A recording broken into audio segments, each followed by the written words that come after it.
Vamos dar início a mais uma videoaula de Geografia, segundo ano. Na aula passada nós iniciamos a parte de energia, fontes de energia, e nessa aula de hoje nós vamos dar continuidade a esse assunto. Para iniciar essa nossa videoaula número 4, vamos falar sobre as fontes de energia recentes, as mais atuais, mais modernas. Primeiramente vamos ver a energia nuclear. Como seria o funcionamento da energia nuclear, quais as vantagens da energia nuclear. Então essa fonte de energia ela é muito utilizada por países que não dispõem de recursos hídricos para produzir a energia através das hidroelétricas, que não dispõem de grandes reservas de combustíveis fósseis para utilizar as termoelétricas. Então eles vão utilizar esse tipo de energia como uma possibilidade. Energia nuclear vai usar elementos radioativos para gerar, vamos dizer assim, o calor.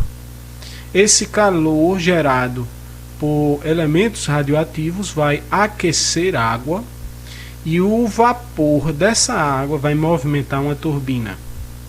E esse movimento dessa turbina é o que gera a eletricidade. Vocês vão perceber que vários outros tipos de energia vão ter como base esse princípio, o movimento de uma turbina, e através dessa turbina que a eletricidade é gerada.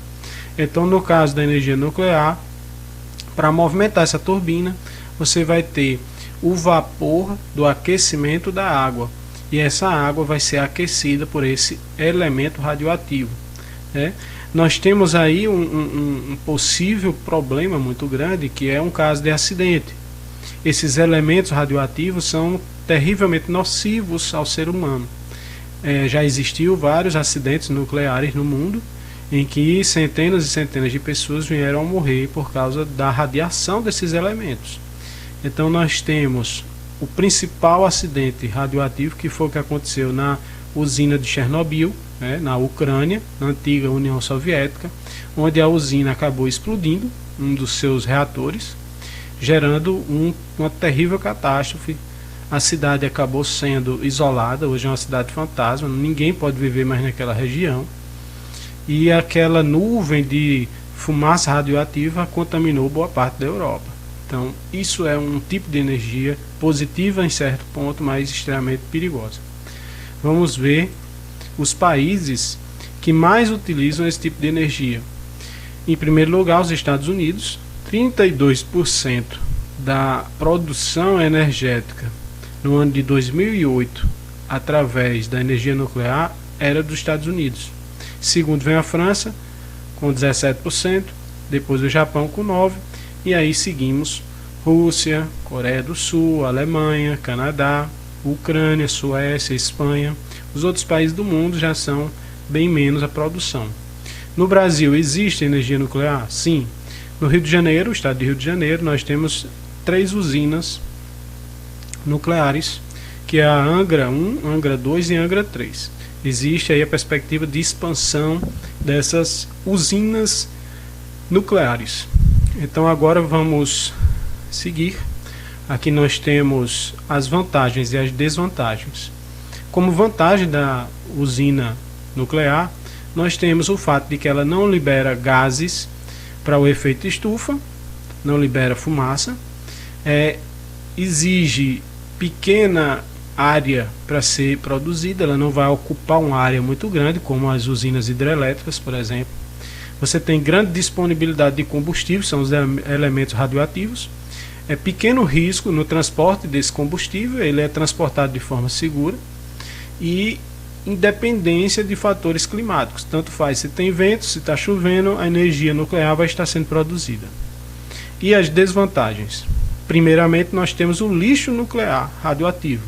Esses elementos radioativos, eles vão perdendo a sua capacidade, como por exemplo, se fosse uma pilha que se desgasta, mas ele continua sendo altamente radioativo. Então o que fazer com ele após a sua perda de capacidade energética?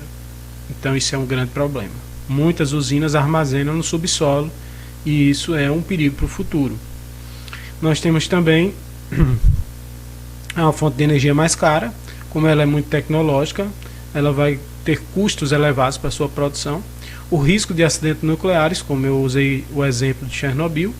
Nós temos também problemas ambientais devido ao aquecimento do ecossistema aquático, né? Você vai ter a água sendo descartada após esse processo de produção de energia e, na maioria das vezes, isso pode ser um fator de contaminação da água, se não for feito de forma correta. Outro exemplo de desastre de energias nucleares foi o caso de Fukushima, no Japão, onde veio um terremoto que atingiu a usina, rachando o reator, e depois um tsunami onde a água entrou dentro desse reator. Eles conseguiram controlar, mas a cidade de Fukushima acabou tendo que ser também evacuada. É uma cidade fechada, imprópria para a vida do ser humano. Vamos ver um videozinho agora para deixar esse assunto mais evidente para vocês.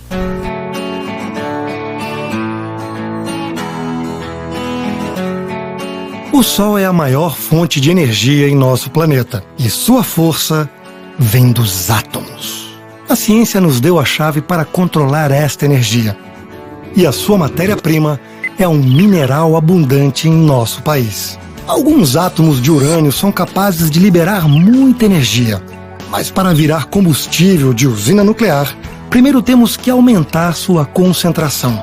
E nós fazemos isso separando os átomos mais pesados dos mais leves, juntando tudo numa pequena, mas poderosa pastilha capaz de produzir a mesma quantidade de eletricidade que 22 caminhões-tanque cheinhos de óleo diesel. Em Angra dos Reis, as pastilhas vão para o coração da usina dentro de estruturas metálicas.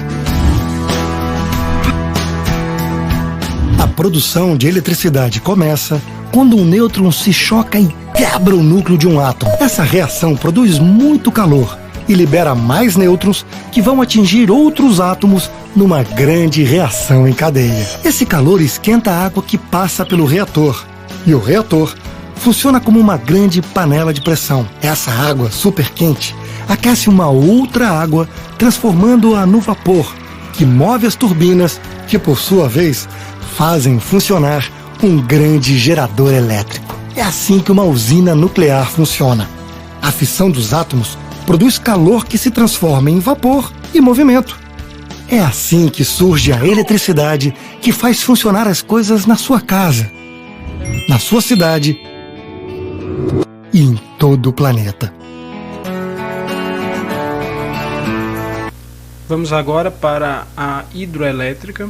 Essa é o tipo de geração de energia mais utilizada no Brasil, mais comum no Brasil.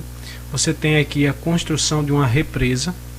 A água represada de um rio importante vai ser utilizada para gerar energia elétrica.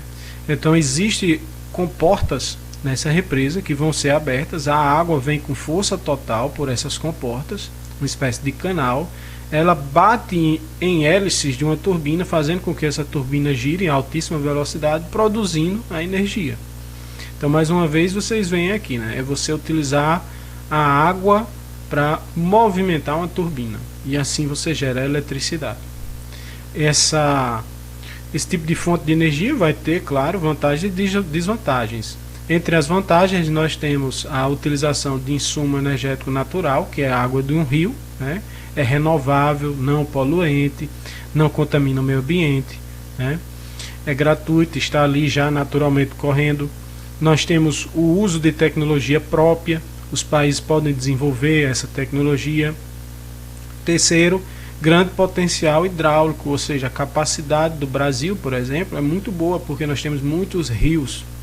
E com relação às desvantagens, nós temos o grande distanciamento entre a usina e os principais centros urbanos que vão utilizar essa fonte de energia. Então você gasta muito com postes, fiação, quilômetros e quilômetros para distribuir essa fonte de energia. Ela não pode ser construída dentro de uma cidade, precisa de uma represa imensa, gigantesca. Então não há como construir dentro de uma cidade, nem próximo de uma cidade. Nós temos outra desvantagem, que é as profundas alterações ambientais e climáticas, porque você vai ter que represar a água, que era só um rio, e você vai formar um imenso lago gigantesco que vai mergulhar florestas, espécies animais vão se perder. Em alguns casos, cidades são inundadas, você tem perdas históricas, sociais, né? Nós temos também o deslocamento até a extinção da população animal e vegetal dessas áreas. E, finalmente, nós temos também o problema da falta de água. Você precisa dos rios com um grande volume de água para gerar essa eletricidade. E se parar de chover, se vier uma seca, 5 anos sem chuva, o potencial dessas usinas vai reduzir, podendo gerar crises elétricas e até mesmo apagões. Hoje o Brasil ele vive uma ameaça de apagão por causa de uma grande seca que nós estamos vivendo no Brasil inteiro. O volume de água dos rios diminuiu e as represas estão perdendo potencial de gerar eletricidade. Vamos ver mais um vídeo que vai deixar essa questão mais clara. Como funciona uma usina hidrelétrica? O Zeca adora videogame e é o campeão entre os amigos. O pai do Zeca é escritor e trabalha em casa usando o laptop. A mãe do Zeca fica preocupada e sempre prepara um cafezinho para ele. Agora, você tem ideia que o videogame do Zeca, o laptop do pai do Zeca e a cafeteira da mãe do Zeca têm em comum? A energia elétrica. De onde ela vem? Pode-se conseguir energia elétrica de várias formas. Queima de petróleo, carvão ou gás, fissão nuclear. Até o movimento das águas de um rio é capaz de gerar eletricidade. É isso que faz uma usina hidrelétrica. A energia produzida em uma hidrelétrica é uma das mais limpas e seguras que existem. A emissão de poluentes é muito baixa, ao contrário do que acontece em usinas a óleo e carvão. Isso porque a matéria-prima utilizada para produzir energia é água, um combustível praticamente inesgotável. O processo não é assim tão difícil de entender. Olha só, depois de um estudo cuidadoso para não prejudicar o meio ambiente, a água do rio é represada por barragens. Elas controlam o nível da represa. Se chover muito, as comportas se abrem e dão vazão ao excesso de água. A água represada entra com grande pressão em um aqueduto e segue em direção às turbinas, que são as responsáveis pela geração de energia. A turbina é formada por pás. A água passa e gira essas pás, que presas em um eixo, acionam o gerador da usina, transformando energia mecânica em energia elétrica. O transformador aumenta a tensão da energia, permitindo que ela viaje pelos fios e chegue até as casas, prédios, escolas, lojas e até o videogame do Zeca, o laptop e a cafeteira dos pais dele. Mas você deve estar se perguntando, o que aconteceu com toda aquela água que moveu as pás das turbinas? A resposta é nada. 100% dela é devolvida ao rio com a mesma qualidade de antes e pode ser usada para consumo humano, processos industriais e até para abastecer outra usina hidrelétrica instalada mais à frente no curso do mesmo rio. O avô do Zeca, por exemplo, tem um sítio bem pertinho de uma usina hidrelétrica. E o Zeca nem imagina que a água que gera energia para o videogame funcionar é a mesma água que irriga a horta do avô dele. A Eletrobras está de olho em tudo isso e trabalha para impulsionar o desenvolvimento sustentável do Brasil, em harmonia com o meio ambiente, produzindo energia limpa para quem mais precisa. O Zeca, o pai do Zeca, a mãe do Zeca, o avô do Zeca e você.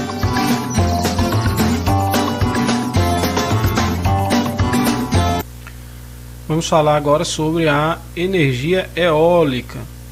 A energia eólica basicamente utiliza o vento para gerar eletricidade. Então você tem esses imensos cataventos gigantescos realmente, que vão se movimentar com a força do vento e vai gerar internamente o movimento de uma turbina que vai criar eletricidade. Quando você tem vários e vários e vários cataventos desses, você consegue produzir uma grande quantidade de eletricidade. Aqui nós temos os países que mais utilizam esse tipo de energia.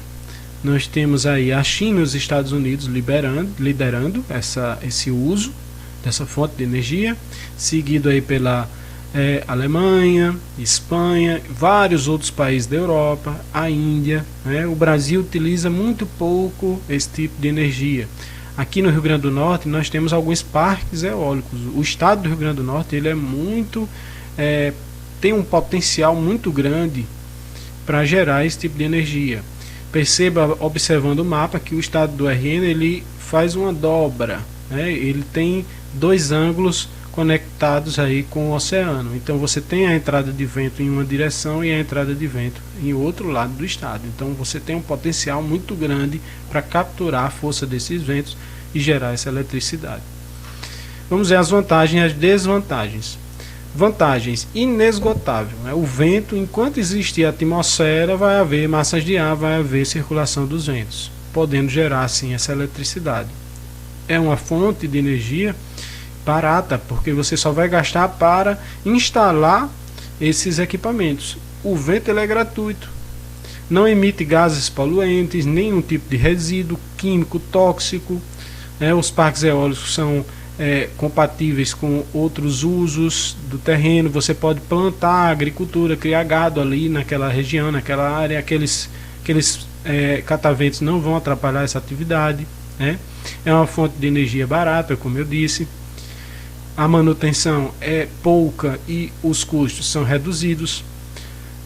Não necessita de combustível, é apenas o vento soprando. E entre as desvantagens, nós vamos ter a variação da quantidade de vento. Vai ter ao longo do dia momento que vai ventar muito e outro que vai ventar menos. Eles chegam quase a parar. E aí a produção pode oscilar, né? Hora vai produzir muita energia, hora pouca. Dependendo da disponibilidade, o vento pode até parar, né? Nós vamos ter também impactos visuais. Quer queira ou não, eles vão estar ali presentes, são muito grandes. De longe você vê, alguns podem gostar, outros não, pode dizer que afeta o meio ambiente. Nós temos também o problema sonoro. Quando a hélice gira, ela produz um barulho. Quanto mais forte o vento, mais forte o barulho. Isso pode incomodar alguns. Alguns pássaros podem ser atingidos por essas hélices. Então são poucas as desvantagens. As vantagens são muito maiores. Vamos ver outro vídeo que vai falar mais sobre essa questão. Bons ventos e a busca constante por fontes de energia limpa impulsionam o desenvolvimento da energia eólica no Brasil. A geração de energia por meio dos ventos tem alcançado cada vez mais importância e seu crescimento é expressivo por aqui. Com um dos melhores ventos do mundo, atualmente o Brasil possui mais de 14 gigawatts de capacidade eólica instalada, evitando a emissão de milhões de toneladas de CO2 por ano, que contribui para os objetivos de desenvolvimento sustentável.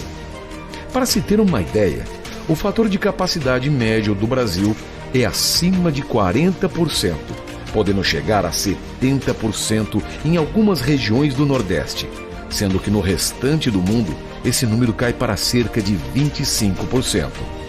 Segundo a ANEEL, o potencial eólico brasileiro pode alcançar até 500 gigawatts, suficiente para produzir pelo menos 2 vezes a quantidade demandada hoje pelo nosso país. Mas você sabe como é produzida a energia eólica? Em um parque eólico, existem vários aerogeradores como este, compostos pela torre, rotor e pela nacelle, formando um sistema aerodinâmico.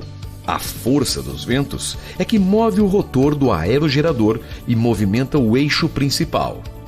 A energia produzida pelo giro do eixo passa pelo multiplicador, chegando ao gerador, onde a energia do vento se transforma em energia elétrica. Então, a energia elétrica produzida desce por meio de cabos pelo interior da torre do aerogerador e segue até chegar às subestações, onde a tensão é elevada, para na sequência alcançar a rede de transmissão e distribuição. E então, a energia finalmente chega aos centros consumidores. E em linha com a evolução da matriz energética brasileira e um passo fundamental para nossa estratégia de crescimento, adquirimos o Complexo Eólico Alto Sertão 2, localizado na região sudoeste do estado da Bahia e parte do portfólio da AES Tietê. Desde agosto de 2017, o complexo possui uma capacidade instalada de 386 megawatts, suficiente para abastecer mais de 750 mil habitantes. Continuando, vamos falar sobre energia solar. Energia solar é a captura dos raios solares, né? Você vai utilizar a força dos raios solares para gerar eletricidade. Você tem uma reação química dentro dessas células que vai produzir eletricidade sendo armazenada por uma bateria e você utiliza isso. Existe hoje várias formas de você utilizar essa fonte de energia. Você pode usar para produzir uma eletricidade em grande quantidade, usando várias células, centenas e centenas, milhares de células num parque de energia solar, e essa energia ser comercializada. Ou você pode instalar células em residências, capturar menos energia e utilizar num chuveiro elétrico, utilizar no aquecimento da água, num fogão, em equipamentos eletrônicos da sua casa. Armazena essa energia produzida em uma bateria, num sistema de baterias, e aí ela é utilizada. Está se tornando cada vez mais comum em vários lugares do mundo. Essa fonte de energia já é bastante usada. No Brasil ainda é uma coisa, digamos, rara, mas está chegando. Você já pode encontrar em vários locais diferentes e cidades. Vamos às vantagens e desvantagens desse tipo de energia. As vantagens: nunca acaba. Enquanto existir sol, você vai ter energia solar. Não gera poluentes para o meio ambiente. O baixo custo de manutenção dos equipamentos, ele é caro, mas quando você instala, a manutenção é mínima, né? Só se algum animal cair ali, uma pedra, né? Danificação pelo tempo demora muito. É uma fonte de energia que atende todos os locais. É claro que um lugar mais ensolarado, como o Nordeste brasileiro, por exemplo, tem mais vantagens, né? Mas todos os lugares do planeta vão ter sol. Se for instalado em residência, vai baixar o custo da sua eletricidade, né? Você vai utilizar menos, como por exemplo o caso do chuveiro elétrico, que você pode passar a usar apenas com as baterias da energia solar ou o ar-condicionado, reduzindo seus gastos com a conta de luz. Entre as desvantagens: nos dias de chuva ou dias nublados, a produção diminui. O caso de na noite, né, você não tem energia solar, você não tem sol, você não produz também, tem que estar armazenado, e o custo da compra do equipamento é alto, né, é caro. Então vamos ver agora mais um vídeo para explicar isso. A energia solar é uma das fontes com maior potencial de crescimento no Brasil. E com o aumento da demanda por uma matriz energética limpa e renovável, nada como recorrer a este recurso inesgotável. Por isso, temos investido na diversificação do nosso portfólio, e uma das principais fontes para nossa expansão é a solar. Mas como essa energia é produzida? Ao contrário do que se imagina, não é o calor que gera energia, mas sim a radiação solar. Inclusive, o calor em excesso prejudica a performance da placa, que tem uma taxa de degradação média de 0,04% ao ano. Um complexo solar é formado por um conjunto de placas fotovoltaicas conectadas a uma base que pode ser fixa ou móvel, sendo esta segunda chamada tracker, que se movimenta para acompanhar o Sol. Os raios que atingem as placas geram uma corrente elétrica contínua que seguem para o string box, dispositivo de proteção contra curtos-circuitos ou panes elétricas. O string box é conectado a um inversor, responsável por transformar a corrente contínua em alternada, que é a que chega nas tomadas de nossas casas. Saindo do inversor, a corrente segue para a subestação, onde tem sua tensão elevada para depois ser injetada na rede de transmissão para que chegue aos centros consumidores. Mas como manter um complexo solar? A chuva é uma grande aliada para a conservação, pois contribui com a limpeza das placas.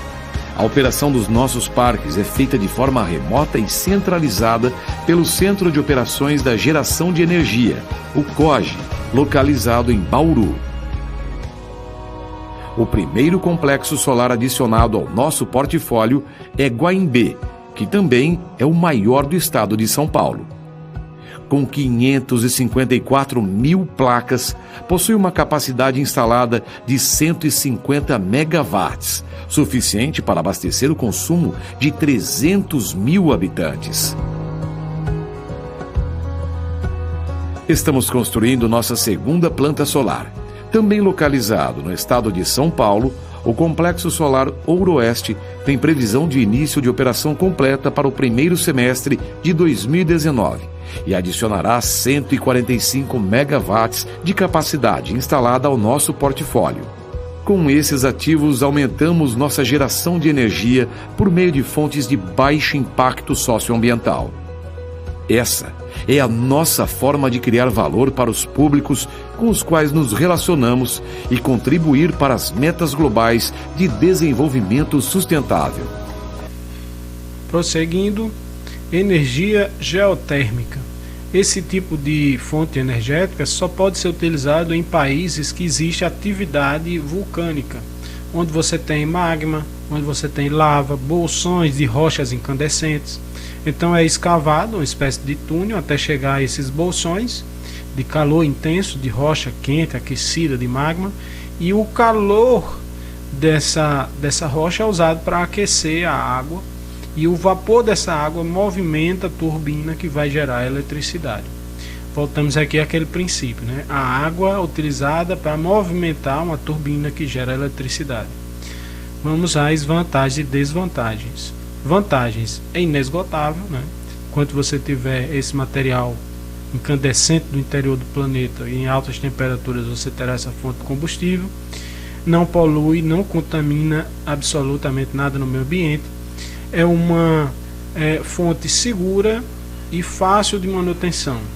E as desvantagens: o mau cheiro é extremamente desagradável, porque esses gases que são expelidos são ricos em enxofre, que tem um cheiro muito forte, lembra ovo podre. Então isso não pode ficar perto de cidades, pois iria com certeza incomodar muita gente. Tem produtos corrosivos, nocivos, que são lançados. Então metais vão ser degradados mais facilmente nas proximidades dessas usinas, e causam uma poluição sonora, ela gera um barulho intenso, né? Então essas são as vantagens e as desvantagens. Lembrando que esse tipo de energia só pode ser usado em países que têm atividade vulcânica. Energia maremotriz. Aqui você vai usar a força das marés, das ondas, para gerar eletricidade. É o mesmo princípio da energia eólica, só que aqui você, em vez de usar os ventos, você usa as águas do oceano. Então pode ser feito com hélices ou com braços mecânicos que vão subir e descer com a força das ondas. Temos também o biogás, né, que você vai utilizar rejeitos para produzir esse gás. Pode ser com fezes de animais, né? Você, em grandes fazendas, você armazena as fezes dos animais. Essas fezes em decomposição em grandes silos, né, reservatórios, vai gerar um gás, e esse gás ele é um gás que vai queimar, né, que vai poder ser utilizado como fonte de combustível, parecido com o botijão de gás que nós temos em casa. Podemos também utilizar o lixo. Se você cria os aterros sanitários, o lixo ele não vai ser jogado em lixões, ele vai ser colocado em aterros. É como se fosse uma grande cova onde o lixo é lançado. Ele é isolado, esse lixo não infiltra no solo, ele é isolado, ou concreto ou mantas emborrachadas. Esse lixo é enterrado completamente e começa a entrar em decomposição ali dentro. Essa decomposição gera um gás, que também é combustível, também queima, é retirado, armazenado e usado como fonte de combustível. Então até mesmo o nosso lixo ou as fezes de animais pode ser usado para gerar eletricidade. Basta que haja interesse e investimento dos poderes políticos, que nós temos soluções até mesmo para problemas urbanos. As vantagens e as desvantagens da energia do biogás. Vantagem: é uma energia limpa, serve para substituto de combustíveis derivados do petróleo, como o gás, por exemplo. Nas zonas rurais pode ser uma fonte de rendimento para os pequenos agricultores, dá uma finalidade útil para os aterros sanitários, a partir do momento que você começa a gerar energia daquele lixo, e é uma alternativa para o uso do GLP, né, que é o gás natural. As desvantagens: emite CO2, infelizmente ele vai poluir. O sistema de armazenamento é complexo e de valor elevado. Aqui nós temos a matriz energética brasileira. Quais são as fontes de energia mais utilizadas no Brasil? Nós temos, em primeiro lugar, responsável por 38,4% o petróleo. Em seguida nós temos a cana-de-açúcar com 13,9%, que pode gerar a partir da cana-de-açúcar o etanol, por exemplo. né? Ou o bagaço pode ser queimado e utilizar como uma fonte de energia. Nós temos a madeira, 13,1%, a hidroeletricidade, 15%, energia nuclear, apenas 1,2%, o carvão, 6,4%, outras fontes renováveis, como por exemplo a energia solar, eólica, 2,7%. Aqui nós encerramos a nossa aula de hoje e vamos agora para a nossa atividade. Vamos para a quarta atividade. Não esqueçam de copiar o cabeçalho, seu nome, a turma. Questão número 1. Explique a produção da energia nuclear e os seus riscos. Questão 2. Quais as vantagens e desvantagens do uso das hidroelétricas? E questão 3. Explique o funcionamento da energia solar. É isso. Bons estudos a todos e até a nossa próxima videoaula.